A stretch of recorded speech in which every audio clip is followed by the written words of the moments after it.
नमस्कार दोस्तों। आइए इस नए सवाल को हल करते हैं। एक रेलगाड़ी 480 किलोमीटर की दूरी समान चाल से तय करती है। यदि इसकी चाल 8 किलोमीटर प्रति घंटा कम होती तो वह उसी दूरी को तय करने में 3 घंटे अधिक समय लेती। हमें रेलगाड़ी की चाल ज्ञात करनी है।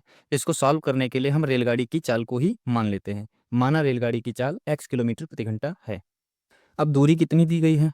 दूरी है 480 किलोमीटर, तो इसको भी लिख लेते हैं।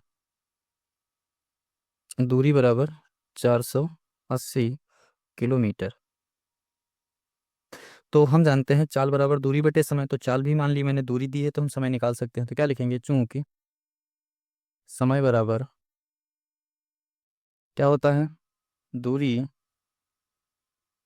बटे चाल। तो समय कितना आ जाएगा? दूरी कितनी है? 480। चाल कितनी है? x kilometre. तो ये समय आ गया इतने घंटे। अब प्रश्न क्या कहता है? यदि इसकी चाल को 8 किलोमीटर प्रति घंटे कम कर दें तो वह उसी दूरी को तय करने में 3 घंटे अधिक समय लेती है। तो हम क्या करेंगे? जो चाल मैंने मानी है उसको 8 किलोमीटर प्रति घंटा कम कर देंगे। तो नई चाल कितनी हो जाएगी? तो लिखेंगे प्रश्नानुसार चाल को 8 किलोमीटर प्रति घंटा कम करने पर चाल 8 किलोमीटर प्रति घंटा कम करने पर नई चाल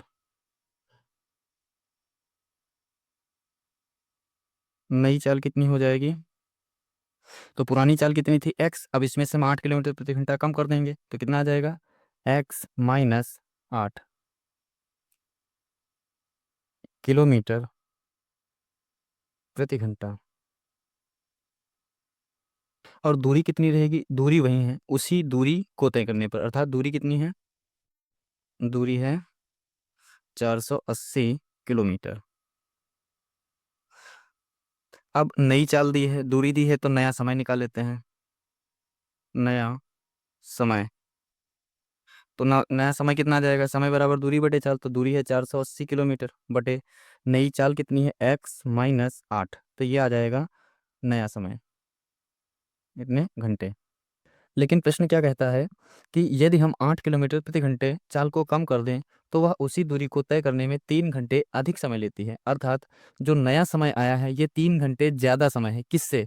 जो पुराना समय दिया था। तो हम अगर इन दोनों समय को बराबर करना चाहेंगे तो हम क्या कर सकते हैं?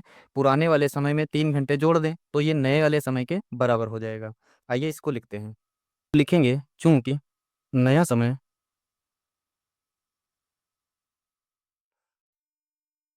पुराने समय से 3 घंटे अधिक है, इसलिए क्या लिख सकते हैं? इसलिए नया समय बराबर पुराना समय प्लस 3 घंटे। क्यों? क्योंकि नया समय कितना? 3 घंटे ज़्यादा है। तो पुराने समय में क्या करेंगे? 3 घंटे जोड़ देंगे तो नए समय के बराबर हो जाएगा। तो नया समय कितना दिया था? 480 बटे एक्स माइनस 8 घंटे। तो इसको लिख लेते हैं 480 बटे एक्स माइनस 8 बराबर पुराना समय कितना था? 480 बटे एक्स और प्लस 3। अब इसको आगे हम सॉल्व करेंगे। सॉल्व करने के लिए क्या करेंगे? इसको इस पक्ष में लेकर आएंगे तो क्या लिखेंगे? 480 बटे एक्स माइनस 8। इसको इधर लाएंगे तो ये क्या हो जाएगा? माइनस का 480 बटे एक्स और बराबर के इधर कितना बचेगा? 3। अब कैसे सॉल्व करेंगे? अब हम इन दोनों में लासा लेंगे तो लासा कितना आ जाएगा? एक्स माइनस 8 और एक्स। इससे इसकी गुणा हो जाएगी, इससे इसकी गुणा हो जाएगी। तो क्या लिखेंगे? 480 एक्स माइनस 480 एक्स माइनस 8 बराबर 3। अब हम आगे सॉल्व करेंगे तो क्या आएगा? 480 एक्स माइनस 480 एक्स और 480 की माइनस 8 से गुणा करेंगे तो minus minus plus. 8 zero zero, 8 time 64 का 4 हासिल 6, 8 चक्कू 32 और 32 और 6 38 बटे एक्स माइनस 8 एक्स बराबर 3। तो ये प्लस का 480 एक्स और ये माइनस का 480 एक्स, तो ये कट जाएगा। तो क्या बचा? बचा 3840 बटे x-8 x बराबर 3। अब इसे आगे सॉल्व करेंगे, क्रॉस मल्टीप्लाई करेंगे, तो हम 3 से गुणा करेंगे, कितना आ जाएगा? 3x x-8 बराबर 3840। अब यदि हम 3 से इसको काटें तो कैसे काट सकते हैं? 3 एकम 3, 3 दूना 6, 3 अठे 24, 0। तो आ जाएगा x x-8 बराबर 1280। आगे सॉल्व करेंगे तो आएगा x² माइनस का 8x, और इसको इधर लाएंगे तो माइनस का 1280 बराबर 0। अब यह एक द्विघाती समीकरण बनकर तैयार हो गया। अब इसको हम हल करेंगे गुणनखंड विधि से।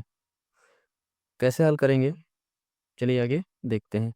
दोस्तों, आगे बढ़ने से पहले अगर आपको हमारे वीडियो के माध्यम से सवाल को हल करने में मदद मिलती है तो हमारे चैनल को सब्सक्राइब कर लें, जिससे हम और भी अच्छे सवालों को आपको हल करने में मदद कर सकें। चलिए इसको आगे सॉल्व करते हैं।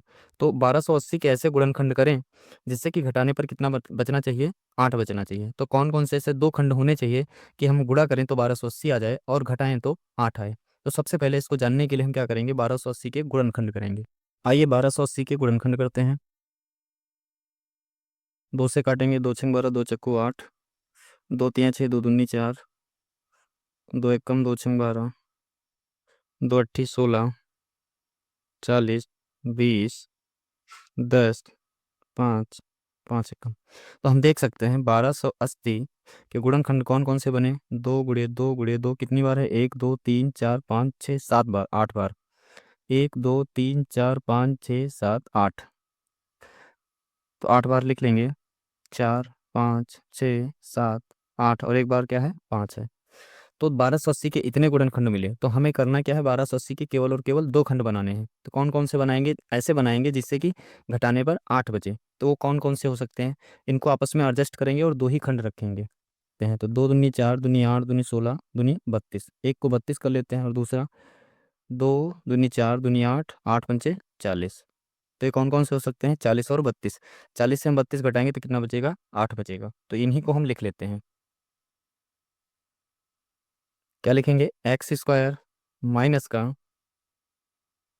40 माइनस 32x माइनस का 1280 बराबर 0। आगे सॉल्व करेंगे तो आएगा x² माइनस का 40x माइनस का 32x minus minus plus plus का 32x माइनस का 1280 बराबर 0। अब जब हम आगे सॉल्व करेंगे तो 4 पद हो गए, तो 4 पदों में क्या करेंगे? कॉमन लेंगे दो दो पदों में। तो पहले 2 पदों में कॉमन क्या मिलेगा? x, तो क्या बचेगा? x-40। फिर हम इन दोनों पदों में कॉमन लेंगे तो कितना कॉमन आएगा? प्लस का 32। तो इसमें क्या बचेगा? x, और 32 से जब 1280 को भाग देंगे तो कितना आएगा? माइनस का 40 बराबर 0। अब अगर हम देखें तो x-40 कॉमन है, तो x-40 कॉमन ले लेते हैं, तो क्या बचेगा? x+32 बचेगा बराबर 0।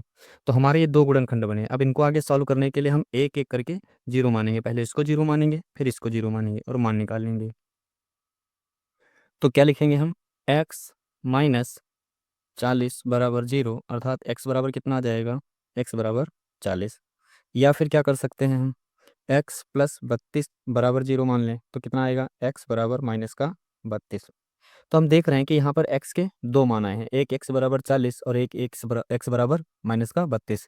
चूंकि हमने x माना क्या था? माना था रेलगाड़ी की चाल। अतः x बराबर या तो फिर रेलगाड़ी की चाल 40 किलोमीटर प्रति घंटा हो जाएगी, या फिर x बराबर माइनस की 32।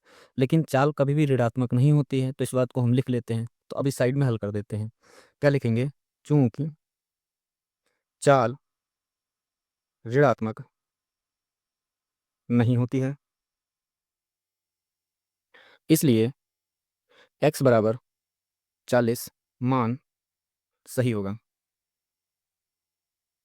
अतः रेलगाड़ी की चाल कितनी हो जाएगी? अतः रेलगाड़ी की चाल 40 किलोमीटर प्रति घंटा होगी।